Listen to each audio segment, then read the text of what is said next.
Welcome back to another episode of the Epic Investor Podcast. My name is Jason Morris, and I'm here with Rich Jarvis. Today, we're going to talk about a few different types of people: those that want to start from scratch, those that want to buy and insert stewardship and leadership opportunities, and those that perhaps are called as more of a mentor and looking to invest. This is the difference between buying versus starting a business.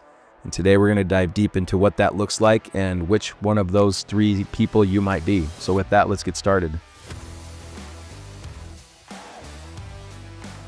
I have been involved in startups a lot.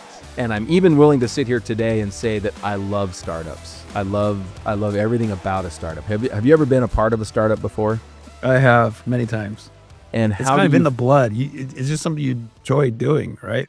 Yeah, I agree. Yeah, some people are not cut for that cloth. That's right. And there's other times that you don't enjoy doing it at all. I've often remembered going back and telling my wife, hey, we're going to start another business. And you kind of brace yourself for her reaction. And based on her reaction, you know whether it's a go or not, right? Having been through startups yourself, I mean, how do you feel in hindsight about startups? I hate looking for jobs. I hate that whole process. And so I'm like, I'll just start a business instead. So that's typically how I didn't really consider buying a business. It was just the default was I'm going to go start a business. And looking back, I think I would have done some things a lot differently had I had a different perspective. Part of today's discussion is going to be identifying the difference between the two. And I'm going to do my best here to not try and show my bias, one way or the other, because there's beauty, there's success, there's wealth in both a startup and buying a company. But really want to just focus on what that looks like and what it really means, or kind of the trajectory you can set yourself up for if you're considering buying a business, or like in today's environment is so hard to find a job. Maybe that pushes you to go start one. And so number one, I just want to throw this out here. If you're going to start a business, we would love to talk to you. We would love to embrace that. We'd love to champion you. We'd love to get behind you and help any way we can. I love startup stories. I love everything about them. And just to be a fly on the wall would be a privilege. But so some of the points I want to go over today, buying a business that can give you day one momentum as far as revenue and systems and people. Starting a company would often mean that you've got longer lead times, or you're kind of playing the longer game, and you're way more susceptible to burnout at a family level. The other point would be buying or even investing in buying companies is often a lot more scalable, and it typically is more conducive to the lifestyle that you'd like to live. And sometimes when you're buying a business, it doesn't always produce the dream that you're really chasing. You sometimes get caught in the weeds. And then lastly, want to talk about leadership and the stewardships that can also be amplified as you inherit these people and these systems. I wanted to start though by talking about the first time I thought about buying a business. And the first business I ever bought was, and I'm going to call it a legitimate business, because I remember being in landscaping, I bought routes all the time. But, a route, you're just buying an account. So I don't feel like I can deem that as buying a business. I already had a landscape business and I was just adding accounts to it. But the first business that I bought, to my recollection, was a Christmas light decorating business. And there's two reasons that I bought that business. My brother and I both bought it together. And the reason we bought it was, one, we had young families and we were looking to make some money right away. And so we didn't want to play the long game of printing flyers and knocking door to door and trying to chase down customers. We felt like that would have been a longer play, a 3 to 5 year play. And so the second reason I bought it was because a friend of mine was looking to get out of his Christmas light business, and he wanted to sell it, and he did it the right way. He wanted to sell it before the holiday season. So October rolls around and we're talking about this, and we buy this Christmas light business and immediately find ourselves in new business owner roles, trying to understand the business with zero ramp up time, right? So you can imagine, when do you start putting Christmas lights on your house? Or when do you start seeing them go up? Sometimes in October. Yeah. True. And they get shamed. They might not turn them on until November 1st, but it's, Yeah, they plenty of opinions out there as to when to turn them on, right? But they typically start going up before the snow flies. But personally, I mean, if I'm going to put lights up, I don't want them up there for just a month. Let's celebrate every month of the year. They'll be happy with me. My neighbor actually installed permanent lights under the eaves of his house. Every holiday, man, he's got the right color scheme going, and I never see a ladder out there. So I'm jealous that I wasn't smarter back when I bought this business and went that route. But we were now faced with having to learn the business, learn the customers, and learn our new employees really, really fast because it was already go time. And so what that caused though was not just a negative, and I hope I'm not painting a negative picture. It created immediate momentum. It created immediate synergies. We dove in right away and said, well, we were willing to go out and tag houses, and we were willing to go out and advertise. We should do that on top of the existing customer base that we have. And so we were able to go out and talk to the existing customers, and we'd ask them, friends, family, who could we go hang lights for that you know of? We're willing to give discounts here and there. And it created some immediate growth, right? Immediate growth. And the cool part was we structured that deal in a way where I wasn't going to pay for that business until the end of the season. So we were able to generate the money from that in order to pay for the purchase of the company, which was just, a dream. It was beautiful. It also kept him engaged to make sure that we didn't fall flat on our faces. But a couple of things I want to point out though about, keeping that in mind is when you buy a business and you capture some immediate momentum, on a startup grind, you're looking for those immediate wins and those immediate contracts or those immediate customers so that you can gain some cash flow and you can start to feel the ability to pay for your bills and to pay for your overhead and even maybe keep some profit for yourself. There is a difference between doing a startup and looking for a customer to pay you versus doing a startup and you're doing a startup because you have a customer already paying you. And that's the first. I mean, there's two very, very different experiences. But the momentum that is created by buying a business, right? You get immediate cash flow, you got immediate customers, you have people that typically have been in the business long enough to know what they're doing. And there's likely some systems in place, right? So you could essentially buy a business and walk in day one and you're not starting from scratch. You're not really guessing anymore. You're buying an existing car that you just have to drive, right? And maybe you're learning, along the way how fast, when you put the pedal down, how fast it really goes to 60 miles an hour, how touchy the brakes are. Same with the business, right? When I pull on different levers, what's it going to do? And that's another point, just to make a distinction. So we're talking about buying a business, not buying a job. Amen. One of the points here is that when you buy this business, when you buy an established model, some like the idea that they can buy an existing business and maintain their lifestyle. Whereas if you do a startup, you're typically, a lot of people say you're married to it and it never really shuts off and you never really learn how to separate from it because you're in startup mode. And that's what my wife would always fear is, well, we're starting a business. I'm not going to see you for a year. Are we ready for that? Can we embrace that? Whereas buying an existing business, you could maintain some of that lifestyle. You could maintain some of that freedom. Yeah. Well, the difference between, someone's going to sell a business that is truly a job that they have. They're the keeper. And without them, the business doesn't work. That's not a business. They just have a job that they control. Right.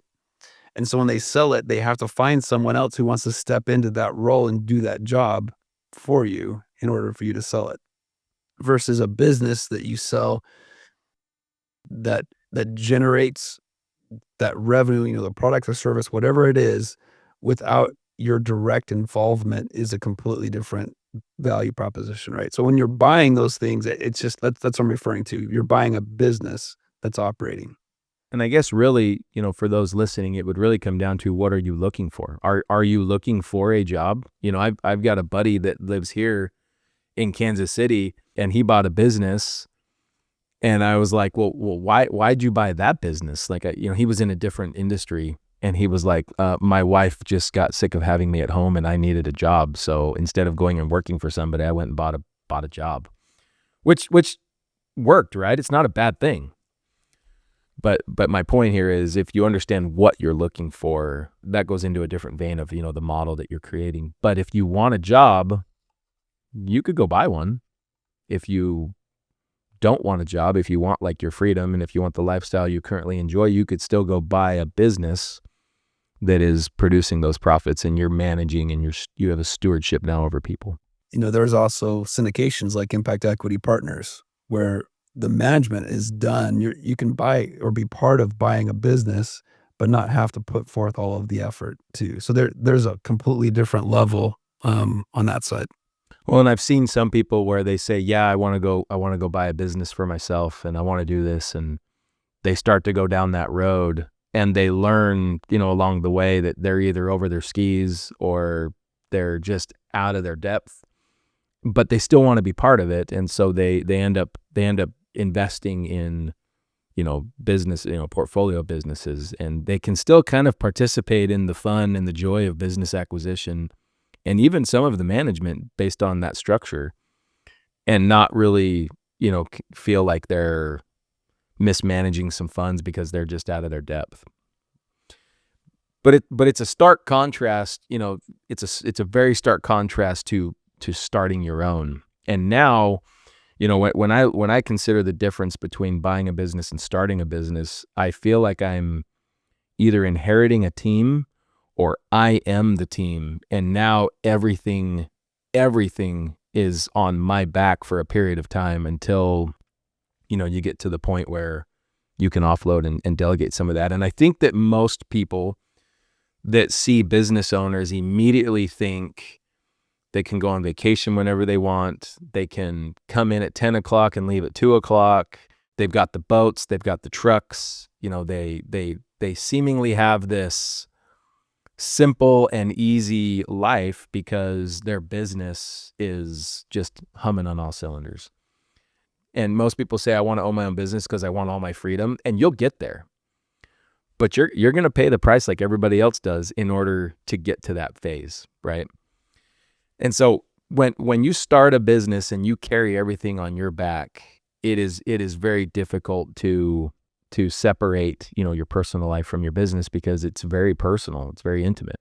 It's also, when I say the words, it's on your back, like you are responsible for creating everything from the ground up, which is a good thing, right? You now have control of how this business is going to feel, how it's going to look, how we're going to talk to each other, how we're going to respond to customers, what the letterhead looks like, the color scheme.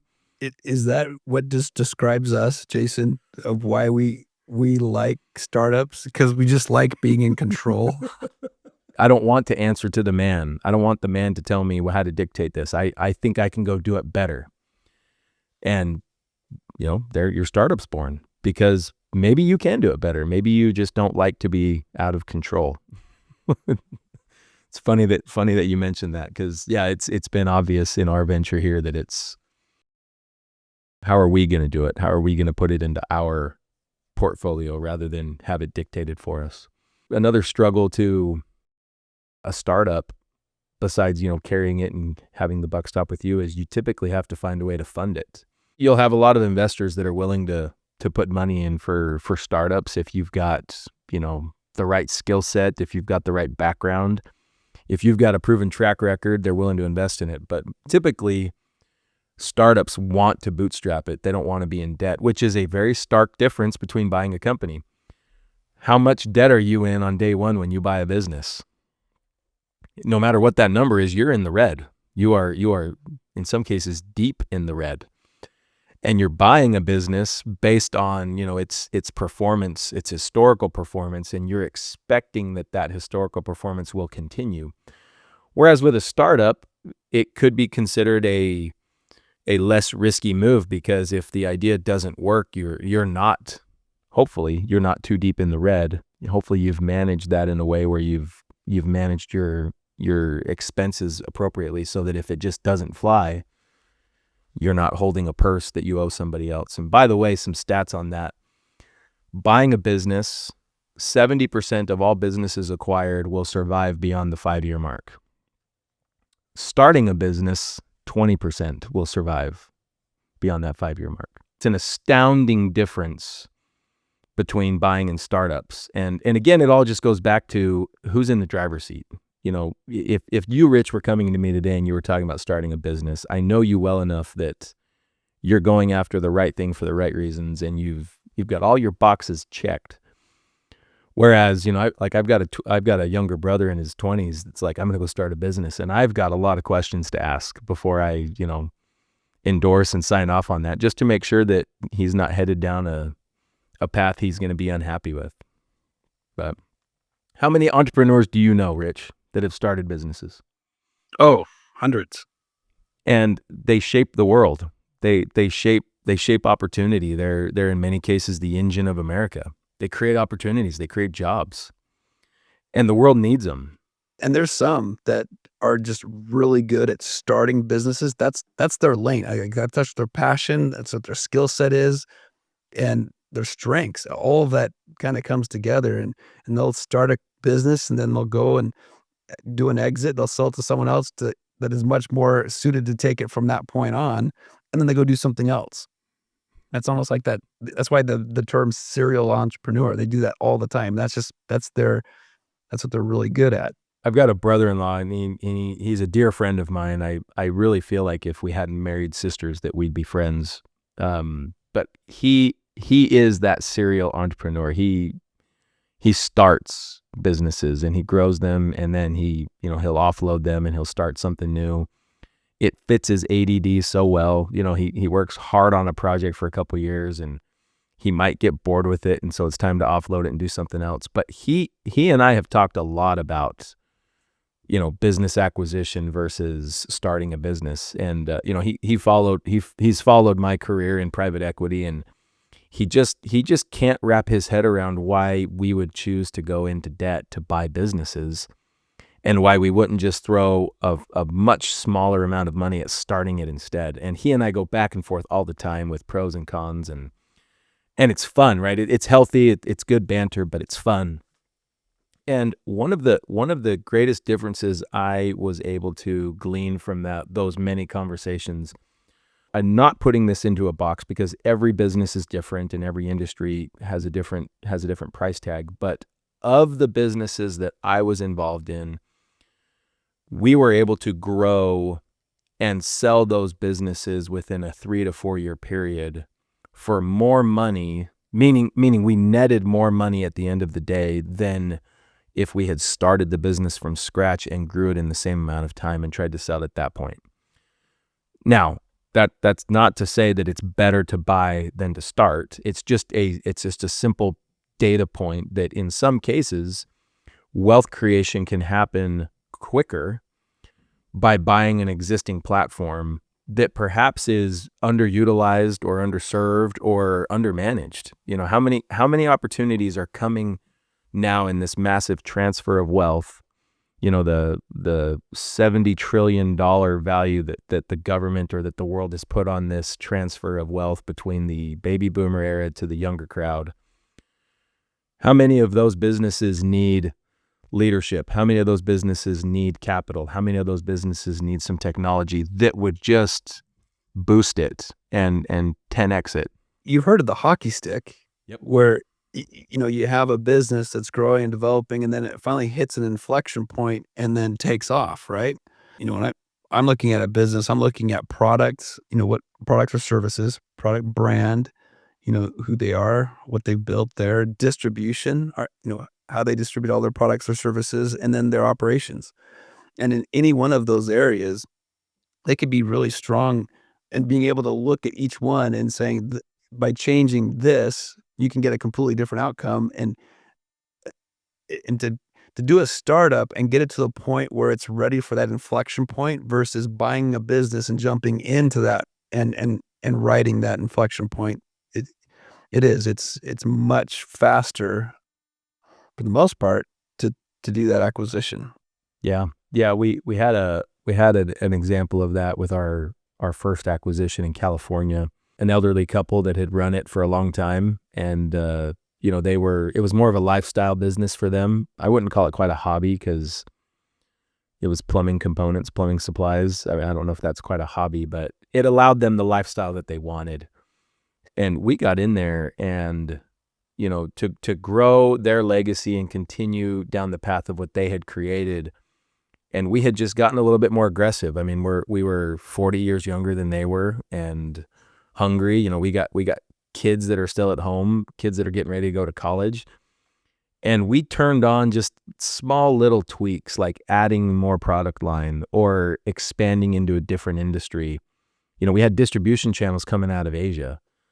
That's a powerful machine. I mean, if you've got channels coming from Asia to America and all you're doing is living in the plumbing supply lines, well, what else can we put on the boat? I mean, how else can we fill the container? And let's look at other verticals and let's look at other opportunities. And in 3 years, I mean, we doubled that thing. And it wasn't like, I wasn't gone from the family for weeks on end peddling products across the world. It was just an existing machine that needed a little bit of a tweak, and you saw that hockey stick effect as a result. Now, I've seen that also in startups. You start a roofing company and you've got a contact to some Taco Bells in an area. That's a hockey stick, in the first 3 months of a startup, that people would love that.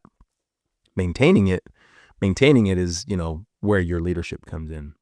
Part of that I wanted to focus on was your lifestyle. And I think some of us, when we're in our young 20s and we're just grinding, we almost run into the fire expecting that it's supposed to be a grind. We're supposed to put our shoulder to the wheel. We're supposed to be gone all the time. We're supposed to sacrifice family time in the name of building a solid foundation for our kids. And I've always loved your story, Rich, of, when you say, I used to tell myself I'm doing this for my kids, and you kind of wake up one day and go, oh man, I'm not really, so I need to fix this.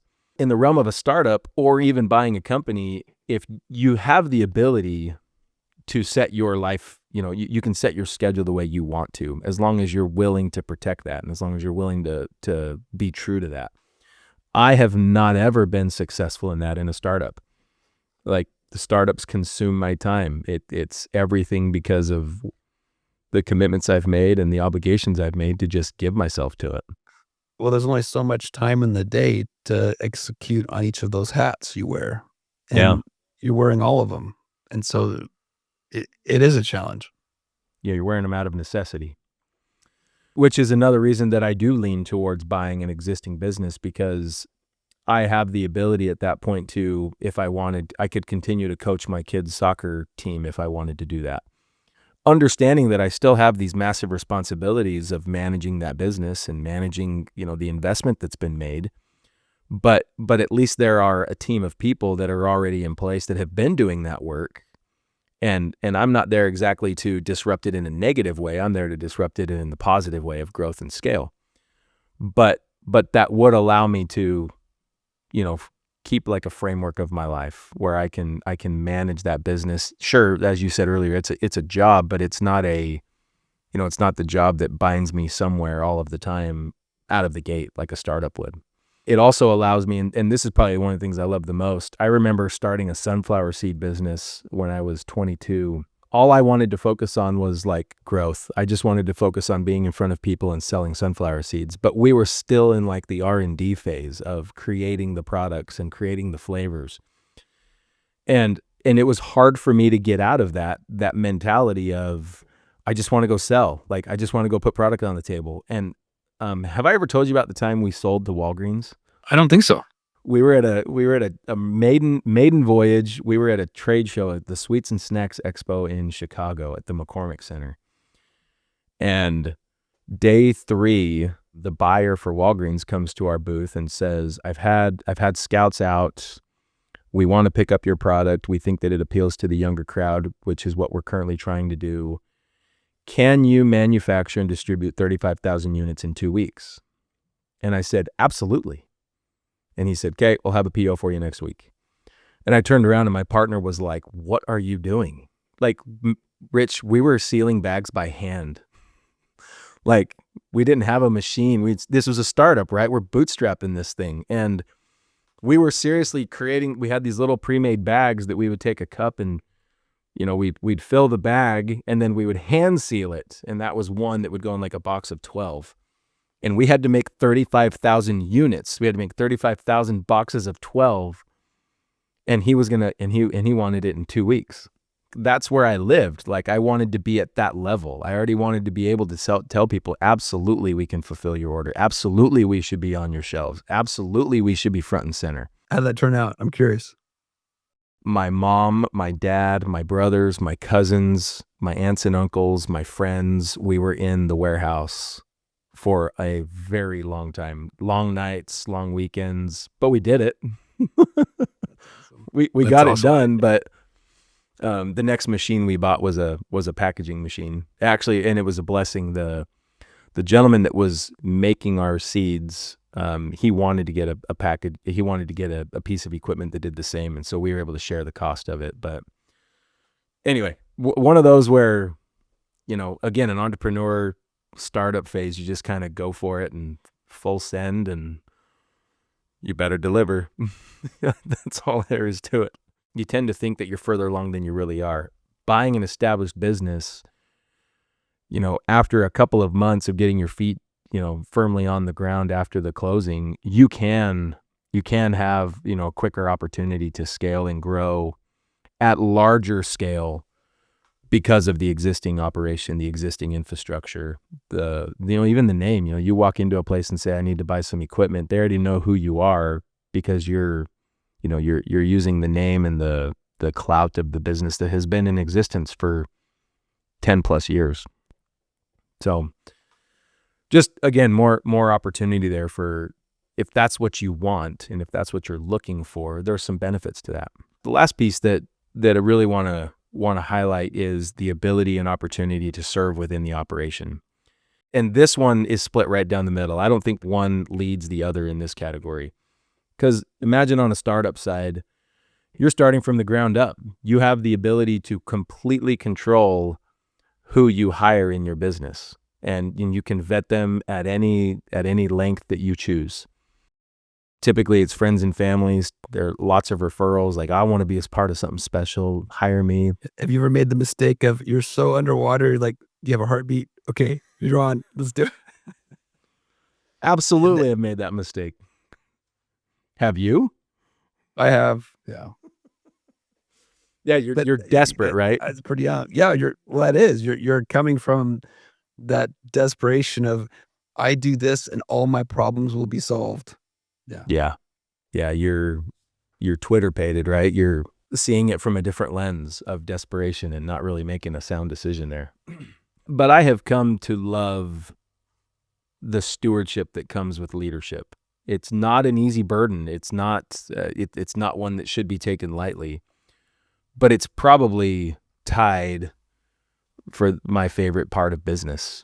I love customers, and I love the services that are offered, and I equally love the people that I get to work with. The leadership opportunities that I get as people lead me, and the leadership opportunities that I have as a leader to others. Well, and you get a lot of your energy from people, right? I mean, a lot of your energy comes from just being with people. I think knowing that is a huge part of making those decisions of whether you're going to, buy to operate and be in and be part of the people, or, have a son who's definitely not even a self-proclaimed introvert. I mean, even during COVID, he would pray that the extroverts would be watched over because he was just fine. That's awesome.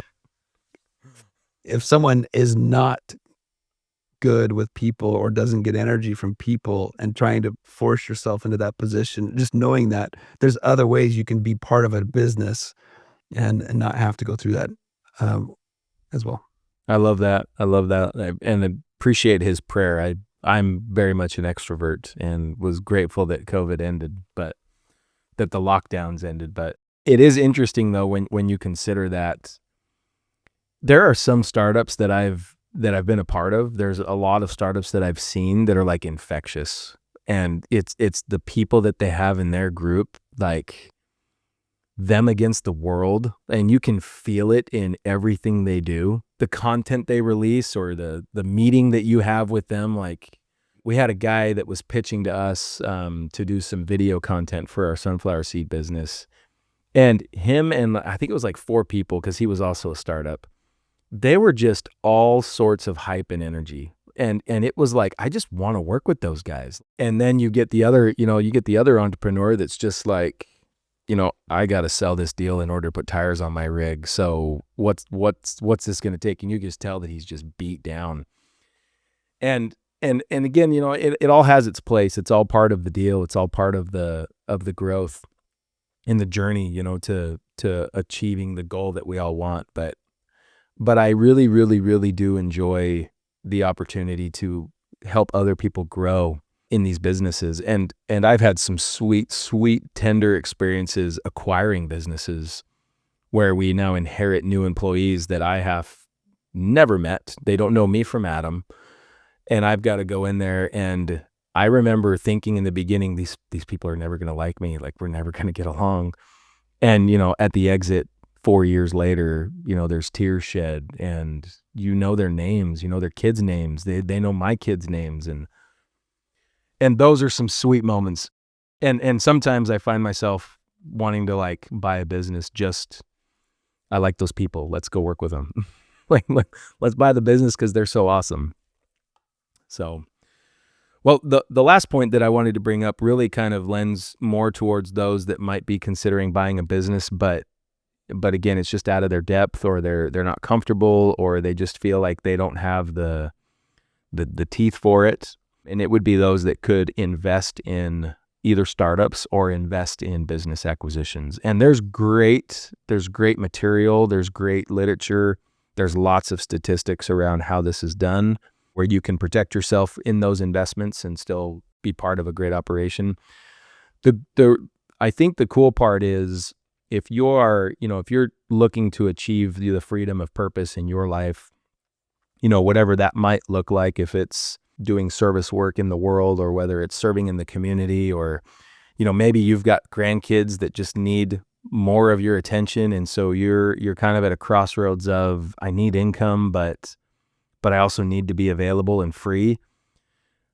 Investing in these vehicles is a great opportunity as well.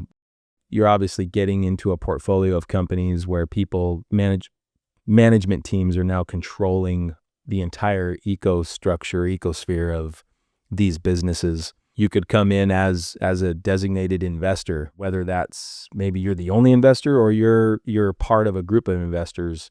There's comfort in knowing syndication. The syndication. Or a fund. Yep. And there's comfort in knowing that there's a structure around those investments that are made on your behalf, where, you've got some money returning to you on a monthly or quarterly basis, and you get to even peek in and see how the business is doing, and you get updates. And you also have an operator that is there operating the business for you. Then you're not really even buying a job anymore. You're allowing the operator to do what they're good at, and managing people and managing systems, which again gives you your freedom. You're no longer buying into a job. You're buying in as an investor, and allowing people to do what they do well. And I think my favorite part has been when these investments actually come full term, and the investment that you have made has panned out, and it's going to be paying off. And either the startup is at a stable point where now you've got what we like to call mailbox money, where every month there's a check coming in the mail for the equity that you own in that business. Or maybe you have invested in buying a business that has reached its maturity, and they're going to sell, and you get to have a little bit more of a horizon, or they call it the hot air balloon or the parachute moment, where you get a big infusion into your retirement account because things have gone well.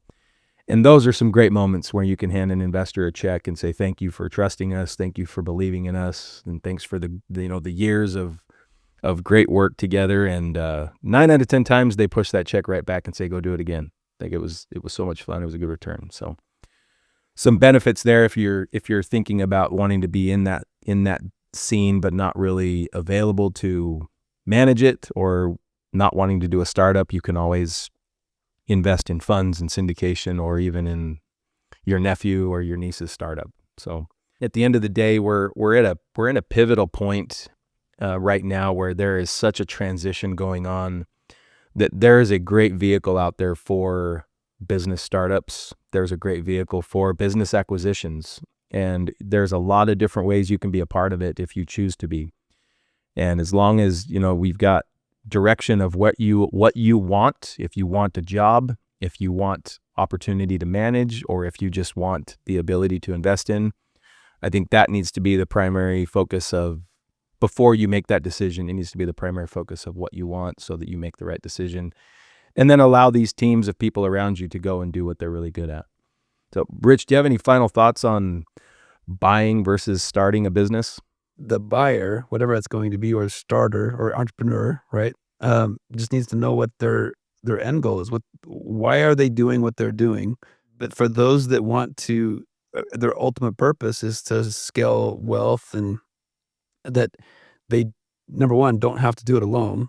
There's many ways they can be part of buying businesses and not have to put their time and energy on the success plate. They can share that role with others and do what they're meant to do and achieve their freedom of purpose. So I think that you can do that in either way. It's just understanding who you are and how you want to get there.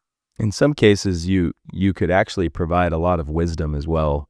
I've seen a lot of investors that have had decades of experience in something, and you can catch them, once a year on a phone call and just say, hey, does anybody have any pointers on this? And you get to pipe up and say, actually, I do. I've been down that road, and think about this, think about that, think about this. And so there's wisdom to be shared there. So thank you for sharing that. It's amazing what happens when someone says, okay, they go and do it.